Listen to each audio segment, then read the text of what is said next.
الحمد لله رب العالمين والعاقبة للمتقين والصلاة والسلام على سيد الأنبياء والمرسلين نبينا محمد وعلى آله وأصحابه ومن تبعهم بإحسان إلى يوم الدين. الحمد لله الذي هدانا لهذا وما كنا لنهتدي لولا أن هدانا الله. رب اشرح لي صدري ويسر لي أمري واحلل عقدة من لساني يفقه قولي.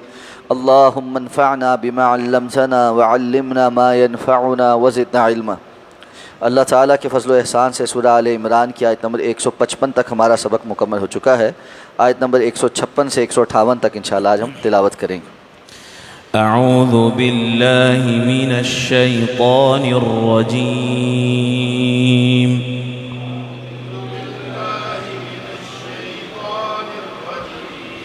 بسم اللہ الرحمن الرحیم.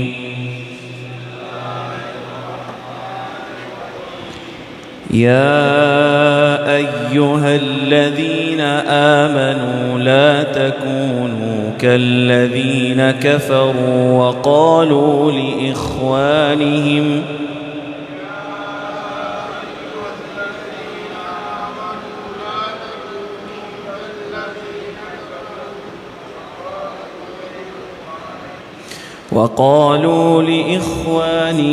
إذا ضربوا في الأرض أو كانوا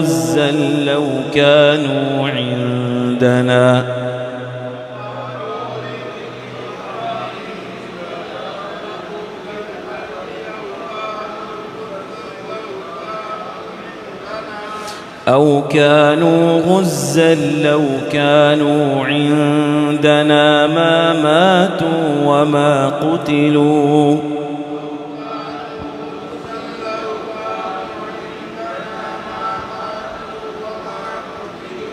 ليجعل الله ذلك حسرة في قلوبهم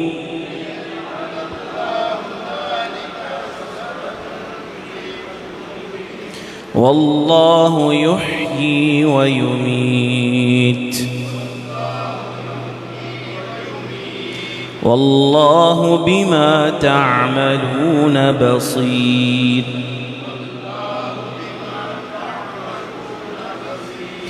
ولئن قتلتم في سبيل الله أو متم لمغفرة من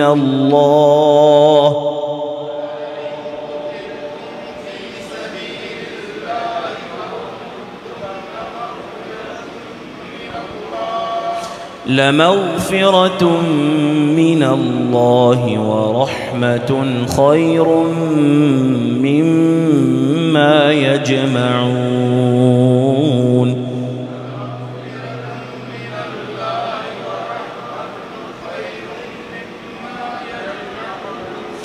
ولئن متم أو قتلتم لإلى الله تحشرون.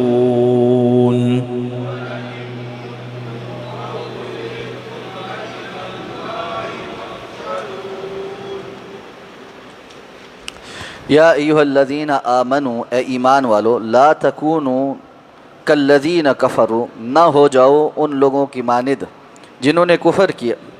وقالوا لاخوانہم، اور انہوں نے کہا اپنے بھائیوں سے، اذا ضربوا فی الارض، کہ جب وہ زمین میں سفر کر رہے تھے، او کانوا غزا، یا قتال کرنے والے تھے، لو کانوا عندنا ما ماتوا، اگر وہ ہمارے پاس ہوتے تو وہ موت کا شکار نہ ہوتے، وما قتلوا، نہ ہی قتل کیے جاتے.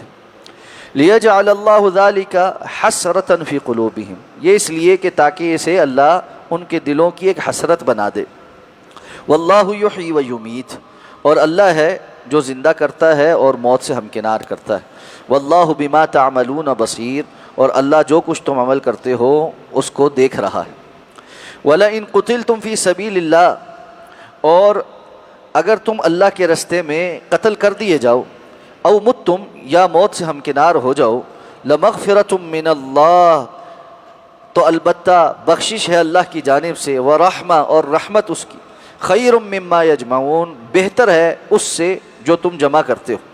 اس سے جو وہ جمع کرتے ہیں۔ وَلَئِن مُتُّمْ أَوْ قُتِلْتُمْ، اور اگر تم مر جاؤ یا قتل کیے جاؤ، لَإِلَى اللَّهِ تُحْشَرُونَ، تو البتہ اللہ کی طرف ہی اٹھائے جاؤ گے۔ گزشتہ آیات میں بھی تقریباً یہی موضوع ذکر ہوا تھا کہ منافقین نے صحابہ کرام کو یہ کہنا شروع کر دیا اور طعنے دینے شروع کر دیے کہ اگر ہماری بات مانی جاتی اور ہمارا کوئی اختیار ہوتا تو پھر یہ لوگ قتل نہ ہوتے۔ یہاں پر بھی اللہ نے فرمایا کہ ایمان والوں ان لوگوں کی طرح نہ ہو جاؤ۔ اب پہلے اور اس میں کیا فرق ہے؟ پہلے والے میں صرف ان کا قول ذکر ہوا ہے کہ وہ یہ باتیں کر رہے ہیں، اب اہل ایمان کو تنبیہ ہے کہ تمہیں ہرگز ایسا طرز عمل اختیار نہیں کرنا چاہیے کہ تم ان لوگوں کی طرح ہو جاؤ جو یہ کہیں کہ جو ہے نا اگر تم لوگ سفر میں نہ نکلتے اور قتال نہ کرتے اور ہمارے پاس یہاں بیٹھے ہوتے تو تم نہ مرتے اور نہ قتل کیے جاتے، اس لیے کہ یہ مشیت الہی کے خلاف بات ہوتا وہ ہے جو اللہ تعالیٰ نے مقدر کیا ہے۔ اس لیے اللہ نے فرمایا کہ یہ جو باتیں ہیں نا، لِيَجْعَلَ اللَّهُ ذَلِكَ حَسْرَةً فِي قُلُوبِهِمْ، یہ اللہ تعالیٰ ان کے دلوں کی حسرتیں بنا دیتا ہے۔ جو بندہ اللہ کی تقدیر پر صحیح طریقے سے ایمان نہیں لاتا، اللہ پر اس کا ایمان نہیں لحاظ ہوتا، تو اس کی زندگی میں حسرت نہیں ختم ہو سکتی، ہائے کاش ایسے ہو جاتا، ہائے کاش ویسے ہو جاتا۔ تو اللہ کے رسول صلی اللہ علیہ وسلم نے کی جو حدیث ہے طویل کہ قوی مومن، مضبوط مومن اللہ کے ہاں کمزور مومن سے زیادہ محبوب، تو اللہ تعالیٰ سے طلب کرتے ہوئے اور زمین میں اس چیز کی حرص کرو جو تمہارے فائدے والی ہے، اور عاجز مت بنو، یعنی جو چیز دین دنیا کے فائدے کی ہے اس کو حاصل کرنے کے لیے جو جائز ذرائع ہیں اس کو اختیار کرو۔ توکل کا یہ مطلب بھی نہیں ہے کہ تم ہاتھ پاؤں چھوڑ کر بیٹھ جاؤ کہ بس خود ہی ہو جائے، جو اللہ نے اسباب اختیار کرنے کا حکم دیا اس کو اختیار کرو، اور پھر یہ مت کہو کہ ہائے کاش ایسے ہو جاتا اور کاش ویسے ہو جاتا، کہ یہ کاش جو ہے یہ شیطان کا رستہ کھولتا۔ تو انسان کو اللہ پہ بھروسہ کرتے ہوئے جو کرنے کا حکم دیا ہے وہ کرو، اور اس کے بعد جو رزلٹ آئے اس پر اللہ کا بھروسہ کرو۔ تو اگر رزلٹ شہادت اور قتال کی صورت میں ہے تب بھی ٹھیک ہے، اگر غازی بننے کی صورت میں ہے تب بھی ٹھیک۔ جو قرآن نے دوسری جگہ کہا قُلْ هَلْ تَرَبَّصُونَ بِنَا إِلَّا إِحْدَى الْحُسْنَيَيْنِ، آپ کہیے کہ تم ہم سے دو حسنین، دو اچھی چیزیں، ان میں سے کیا چھینو گے؟ یا تو ہم غازی ہوں گے یا شہید ہوں گے، دونوں ہی باتوں میں سے اہل ایمان کے لیے تو فائدہ مند ہی۔ تو فرمایا یہ جو دن کے جو ہے نا ان لوگوں کے دلوں کی پھپولے ہیں جن جیسے بننے سے اللہ نے ہمیں روکا ہے۔ تو فرمایا واللہ یحیی و یمیت، اللہ ہے جو زندہ کرتا ہے اور جو موت سے ہمکنار کرتا ہے۔ زندگی بھی اللہ کے اختیار میں ہے، موت بھی اللہ کے اختیار میں ہے۔ جس اللہ نے تمہیں اس دنیا میں بھیجا ہے تم سے پوچھ کے تو نہیں بھیجا تھا، یا تمہاری کسی تدبیر سے تو نہیں بھیجا تھا۔ جو بندہ پیدا ہوا ہے اس کی تو اس میں کوئی تدبیر نہیں، تو اسی طرح موت بھی اللہ رب العزت کے حکم سے آنی ہے، اس سے بچنے کی انسان کی کوئی تدبیر کامیاب نہیں ہو سکتی اگر اللہ نے لکھی ہو۔ اب اس میں بعض لوگ جب یہ بات پڑھتے ہیں نا تو ایویں الزامی جواب کے لیے پھر احتیاط کرنے کی کیا ضرورت ہے؟ پھر گاڑی بندہ 240 کی سپیڈ میں بھگاتا رہے، جا کے دیوار میں مار دے اور اس کے بعد کہے کہ جی اگر اللہ نے موت لکھی ہو تو موت ہو جائے گی۔ بھائی اللہ رب العزت نے جہاں یہ بات بتائی ہے اس کے ساتھ عقل بھی دی، اللہ نے شعور بھی دیا ہے۔ اگر کوئی بندہ پہاڑی پہ سے جمپ مار دے اور کہ اللہ نے موت لکھی ہوگی تو آ جائے گی، تو اللہ نے کچھ چیزوں میں موت لکھی ہے اور اللہ نے بتایا ہے کہ اس طرح کرنے سے بندہ مر جاتا ہے اور ایسے مت کرو، ٹھیک ہے؟ تو یہ نہیں ہوتا کہ کوئی بندہ بھوکا رہنا شروع ہو جائے اللہ کھلا دے گا۔ اللہ نے سبب اور اسباب کی دنیا بنائی ہے، ہاں اس میں فیصلہ تو وہی ہوتا ہے جب اللہ چاہتا ہے۔ کتنے لوگ خودکشی کرتے نہیں مرتے، خودکشی کرنے کے باوجود بچ جاتے ہیں نا، زہر کھایا نہیں مرا، وقت پہ ہسپتال پہنچ گیا، ڈاکٹر نے علاج کیا، پیٹ میں سے زہر صاف کر دی، اس نے تو مرنے کے لیے کھایا تھا نہیں مرا۔ کچھ لوگ ہیں بہت اونچائی سے گر کے بھی نہیں مرتے، اور کچھ ہیں ایسے روڈ پہ سلپ ہوا اور مر گیا۔ تو اصل بات یہ ہے کہ جس وقت اللہ کا فیصلہ آتا ہے اسی وقت آتا ہے، لیکن ساتھ میں اللہ نے تدبیر کرنے کا حکم دیا ہے۔ اور یہاں پر تدبیر کیا ہے کہ گھروں سے نکلو، قتال کرو۔ اگر اللہ نے شہادت لکھی ہوگی تو شہادت ملے گی، موت نہیں لکھی ہوگی تو نہیں ملے گی۔ اس بات سے ڈر کر بیٹھ جانا اور اس پہ بغلے بجانا کہ ہم بیٹھے رہے تو ہماری زندگی بچ گئی، ایسا نہیں ہے۔ اگر زندگی نہیں ہوگی تو گھر کے اندر بیٹھے ہوئے بھی موت آ جائے گی. تو فرمایا جو کچھ تم کر رہے ہو اللہ سب بخوبی دیکھ رہا ہے. اب فرمایا وَلَئِن قُتِلْتُمْ فِي سَبِيلِ اللَّهِ أَوْ مُتْتُمْ، اگر تم اللہ کے راستے میں قتل کر دیے جاؤ یا ویسے موت آ جائے. کوئی بندہ یہ ایسے بھی تو ہو سکتا ہے نا، اللہ کے راستے میں نکلا ہے جہاد کے لیے لیکن جہاد کا موقع نہیں آیا، راستے میں ہی کسی بیماری سے فوت ہو گیا، راستے میں کسی بیماری سے فوت ہو گیا. اور بہت سارے صحابہ کے ساتھ ایسے ہوا.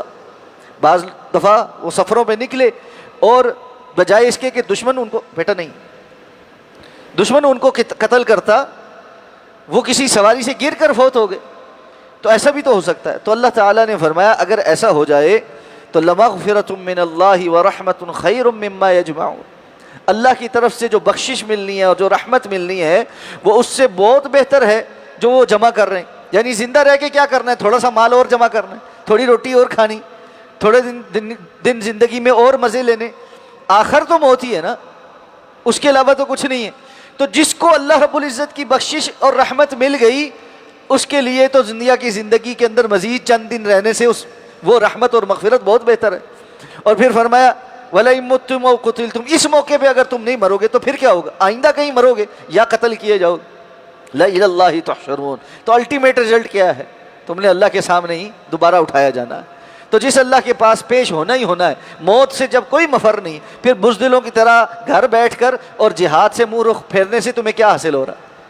تو عقل مند آدمی یہ سمجھ سکتا ہے کہ یہ جو کیلکولیشن جو لوگ کرتے ہیں ان کی کیلکولیشن بیکار کی کیلکولیشن، کوئی فائدہ نہیں اس کا. تو یہ جو بزدلوں کے ہیں نا، بزدل جو ہوتے ہیں نا وہ میدانوں میں گنتیاں اور معیشت کے رونے اور اس قسم کی جو باتیں نا وہ بیٹھ کے کرتے رہتے ہیں. اور جو اللہ کے بندے ہیں وہ میدانوں میں اتر کے بہت سارا کام کر جاتے ہیں. تو آج بھی امت کے اوپر جو ذلت مسلط ہے نا بہت ساری جگہ پہ، وہ اس بزدلی کی وجہ سے. اگر اس بزدلی کو پس پش ڈال دیا جائے تو کوئی جو ہے نا وجہ نہیں ہے کہ اسلام کو اللہ تعالیٰ غلبہ عطا فرمائے. اللہ نے روب بھی عطا کر رکھا ہے، وسائل بھی عطا کر رکھے. دنیا کی امیر ترین ریاستیں مسلمان ریاستیں ہیں، دنیا کی بہترین ٹیکنالوجیاں مسلمان ریاستوں کے پاس ہیں. ہم اسلامی ریاست ہوتے ہوئے ایٹم بم اپنے پاس رکھتے ہیں، اچھی شاندار فوج رکھتے ہیں، شاندار ایئر فورس رکھتے ہیں، اور کئی گنا کفر کے مقابلے میں افرادی قوت رکھتے ہیں. کیا وجہ ہے کہ 1.5-2 کروڑ یہودی پوری امت مسلمہ کو آگے لگائے ہوئے ہیں؟ یہ جو اللہ کے رسول نے فرمایا تھا کہ تمہارے اندر وہن کی بیماری آ جائے. تو وہن کی بیماری کیا ہے؟ حب الدنیا و کراہیت الموت، دنیا کی محبت اور موت سے کراہت. بس دنیا مل جائے، مرنا نہ پڑے. حالانکہ ساری دنیا بھی مل جائے تو چھوڑنی پڑے گی، جتنا بھی جی لے مرنا پڑے گا. تو بندے کو وقت پہ کوئی فیصلہ کر لینا چاہیے اور عزت کے ساتھ اللہ کی مغفرت اور رحمت کے حصول کے ساتھ جینا چاہیے. وگرنہ عزت کے ساتھ اللہ کے راستے میں شہید ہو جانا یہ بیکار کی گھٹیا زندگی سے بہت بہتر ہے. اللہ ہمیں سمجھ عطا فرمائے. سبحانک اللہم و بحمدک، نشہد ان لا الہ الا انت، نستغفرک و نتوب الیک.